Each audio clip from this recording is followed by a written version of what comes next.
gods made you a warrior for a reason. It's your calling.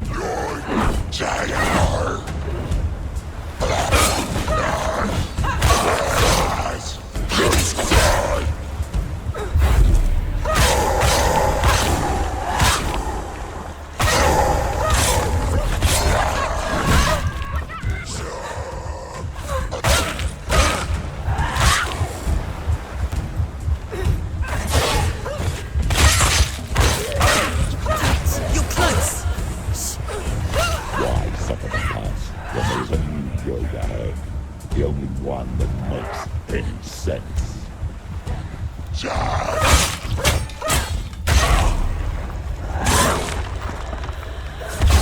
We finished him!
Every gate you open into darkness brings another change.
ever you come to the gold-covered bridge that leads to Hell, you may find it guarded by a giantess. She will ask your name. She will ask your lineage. She will ask your business. The Northmen tell of the warrior woman Brynhild, who leapt into fire and rode to Hell to join her slain love Sigurd, and is challenged by the giantess.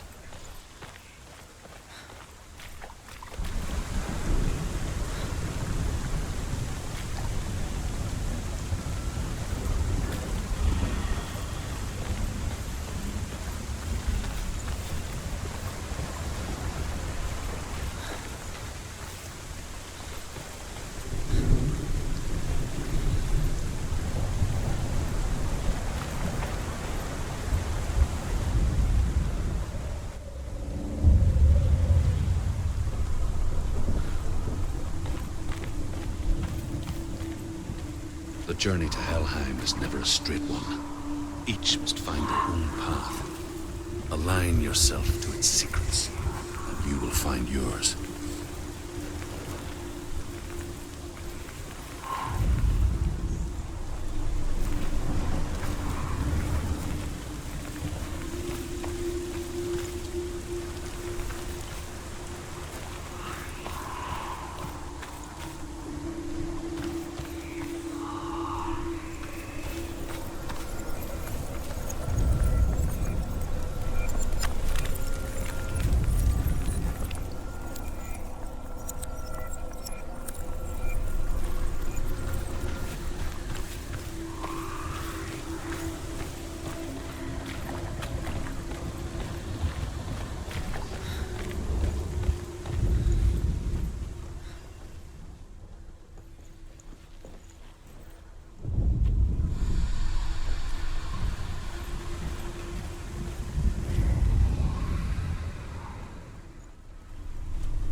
Pella possesses large dwelling places in Helheim.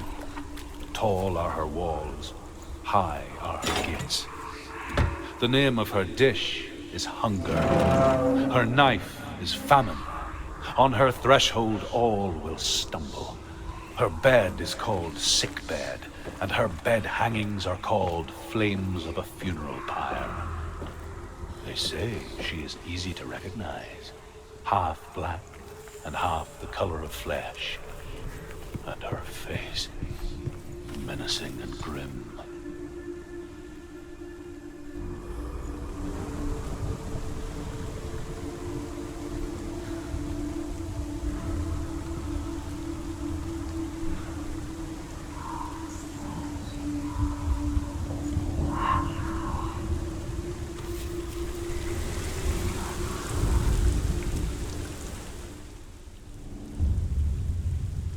Oh, Senua. Your father does not hate me. He just fears the souls in the underworld. He cannot see that they are already afraid. But I am their healer, and I must answer their cries for help, even if it displeases him.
Yes, the source of the darkness.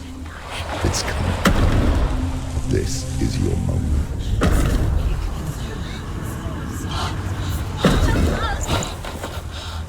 I'm sorry. I can't watch this. What are you doing? You're showing weakness. You're not a warrior. You're a disgrace. The gods will punish you for this. Get up. Pick up the sword. Pick it up. Fight the darkness. Fight it. Get up. Get up. Get up and fight.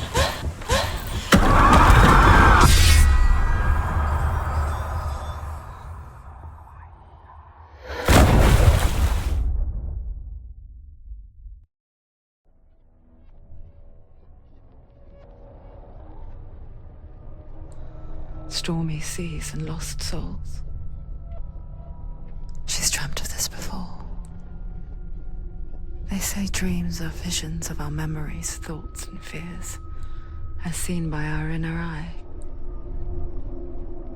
But what if each one of us is always dreaming, even when awake, and we only see what our inner eye creates for us?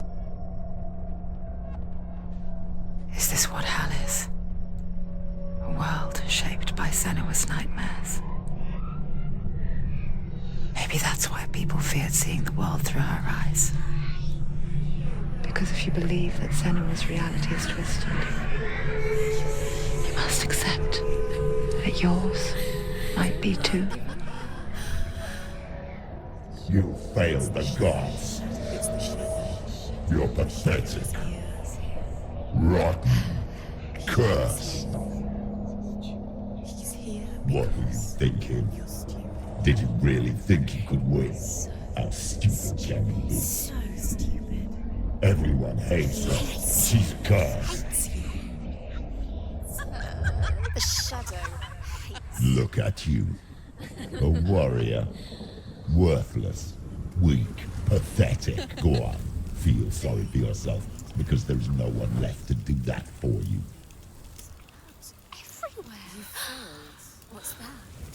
Take it. If you're too much of a coward to fight, then end the suffering. Broken and lost.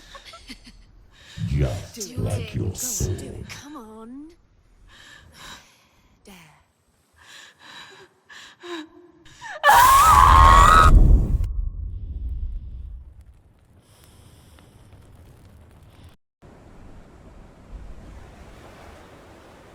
Why go on when you give everything and face that which torments you, only to find that it is worse than you could have imagined? Why go on? Is it really so weak to ask this? Or are we just so afraid of the honest answer that we do not dare pose the question? Sometimes the answer lies in a memory, a feeling, a song.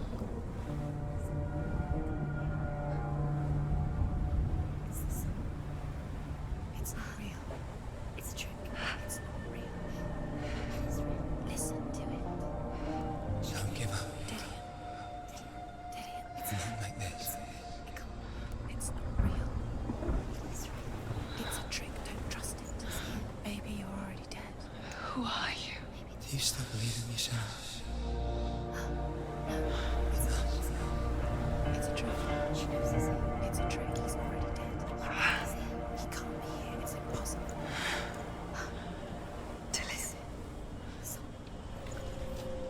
Come to me. Please.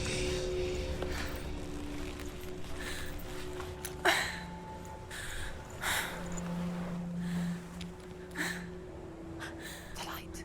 Go towards the light. It's him. There he is. It can't be him. It's just a trick. It's in your mind. No, he's here. It's in your mind. It's real. It's happening. Go towards it.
Ignore the pain. I told you it was to trick you. Pretend.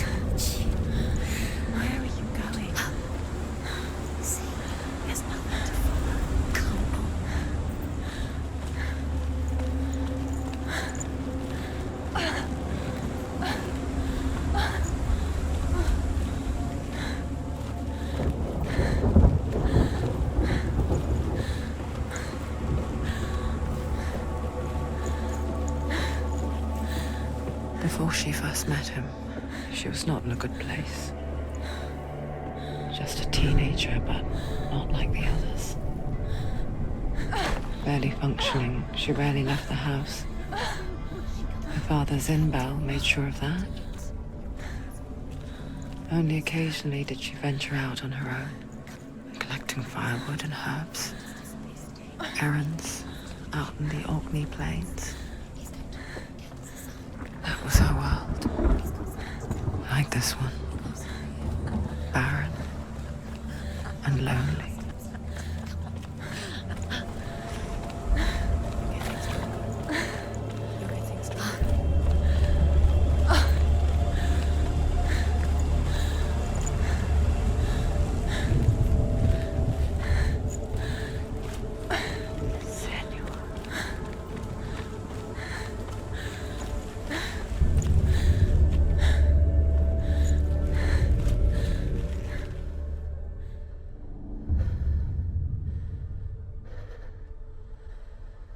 Senua, there will be times that you will feel alone and exhausted, like a strange little fish swimming against the tides of the big ocean. But have the faith to let go and let the tide carry you away. Because the whole ocean is your home, and it does not ask you to swim against it.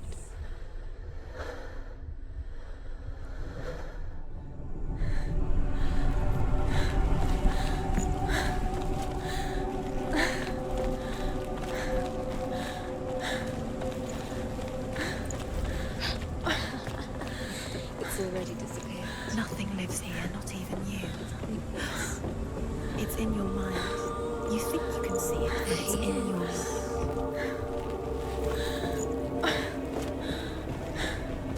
There he was, the lone figure of a boy. Swordplay under the shade of a tree. She remembers the first time she saw him. Her young eyes, he moved as if dancing, and the world danced with him. He's there, under the tree. The gloom lifted. For the first time in years, she felt a ray of hope.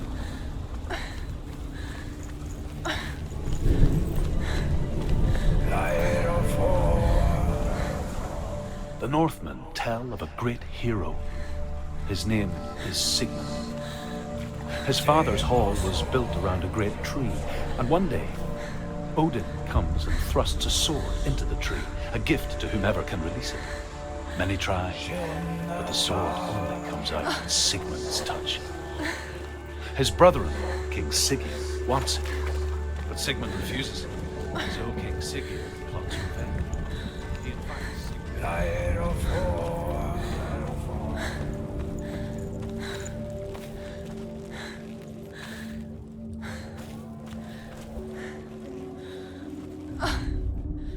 Death for Sigmund and his brothers seems certain.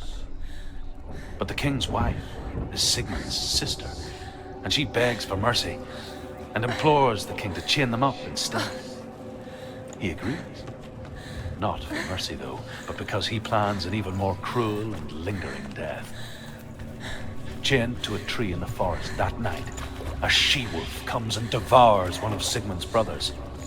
She returns, ravenous, night after night, until only Sigmund is left. The next day, Sigmund's sister sends a servant with honey to smear on Sigmund's face. But to what end? Well, that night, when the she-wolf appears again, you'll never guess what happens.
As the she-wolf licks the sweet honey from Sigmund's face, he bites the wolf's tongue. The she-wolf pulls away, but Sigmund holds on. The chains break, and he is free. After his escape, Sigmund lives like us, hidden in the forest. His enemy, King Siggeir, believing him dead, as his sister plots revenge. And for vengeance to succeed, even the great Sigmund needs help. So she sends her sons to him.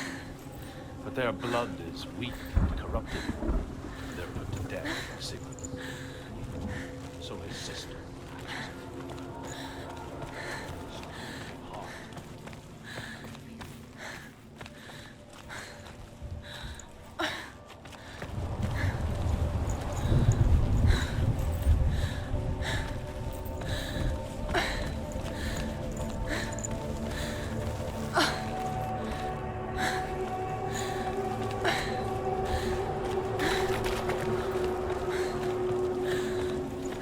Day after day, watching from afar, she mimicked him, perfecting her own secret dance,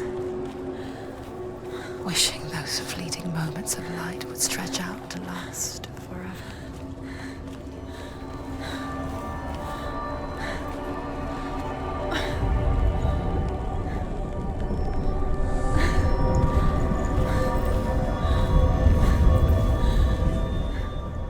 Sigmund's sister trades shapes with a sorceress, and in disguise, she lies with her own brother. She gives birth to a son named Sinfjord.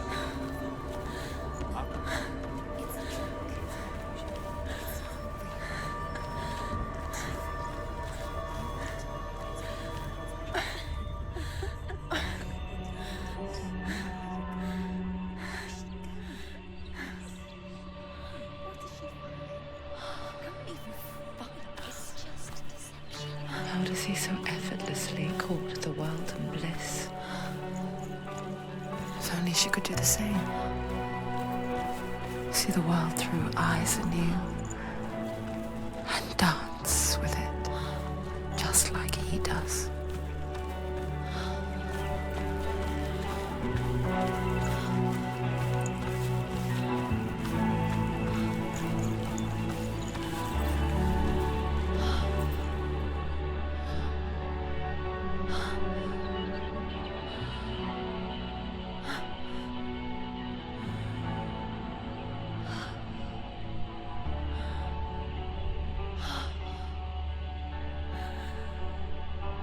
What's your name?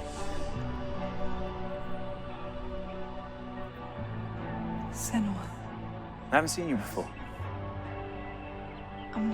I don't leave home much. Oh, Zeno's daughter. I have to go. Wait. Who taught you to fight like that? No one. No one. Well, I watched you, and You learnt all of that from watching me? You should become a warrior, you know. me? I'm Dillian. I'm here for the warrior trials. Just come and watch. And bring your sword. You can't put it into words. That moment when you look into the eyes of the one who is supposed to reassure you, make you feel safe. It only takes an instant. Fear swallows you before you have a chance to make sense of it. And darkness becomes a part of who you are. You killed him. But her world changed the day the Northmen took him from her. Senua knows that there's no going back to how things were. That there's nothing to go back to at all. Stay still, stay quiet, hide, don't tell her. Their gods can see into your mind. They will use this power to destroy you. They won't stop me. I can still feel him. Whatever's left of him, they will never let him go. I'm not gonna let him rot here. You're the one rotting here. Leave me alone. You will die here. No. And all your suffering will have been for nothing. Shut up!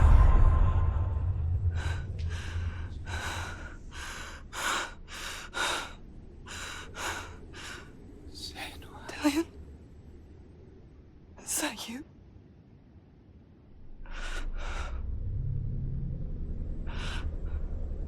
I'll find you, my love.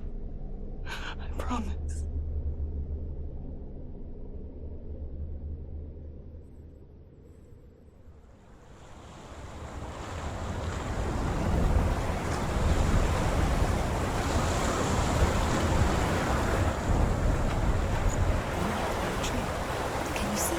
You want to believe it. Is he not real?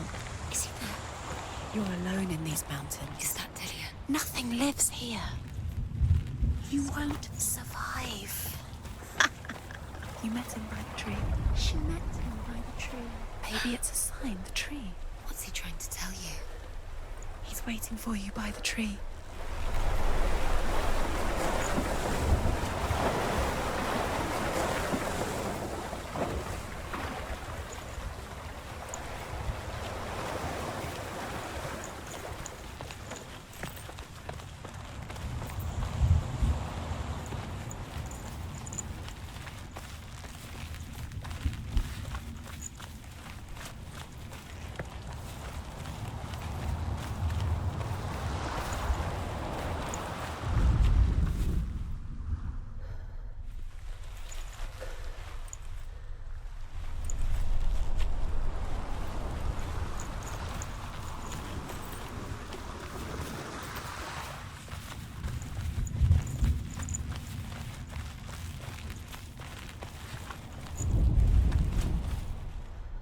As Sigmund and Sinfjotli are being buried alive, Sigmund's sister throws an armful of straw into the grave mound. Hidden in the straw is Sigmund's sword, the gift of Odin.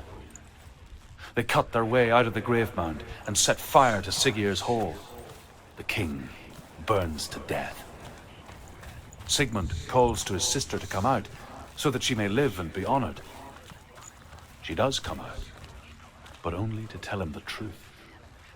That she had slept with him, her brother, to beget a strong avenger. I am not.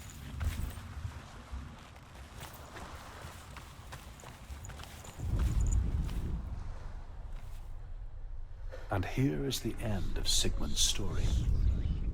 And here is the end of Sigmund's story. He was a fierce and great warrior who fought many battles. But one day, an old man came onto the battlefield. Although shadowed by a hood, Sigmund saw that he only had one eye. The man raised his spear, and Sigmund struck him.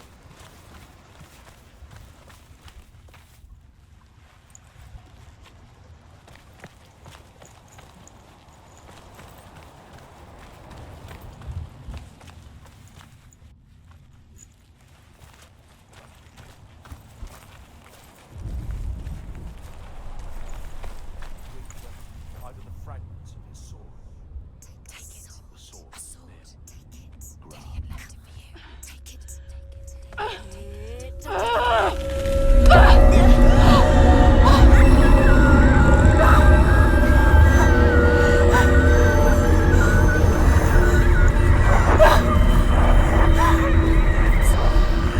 It's a trick. It's a trick. It's ending. It's coming from there. And there. What are they? Look. Where's it coming from? She started something. What's happening? Senua, imagine a sword that can slay gods.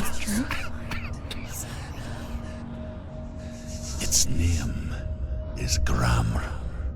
It was forged by the god of all Northmen, Odin, and gifted to Sigmund, a great warrior. I need this sword. It's important. Can you help me? The sword appears whole, but it is an illusion. It shattered into shards long ago.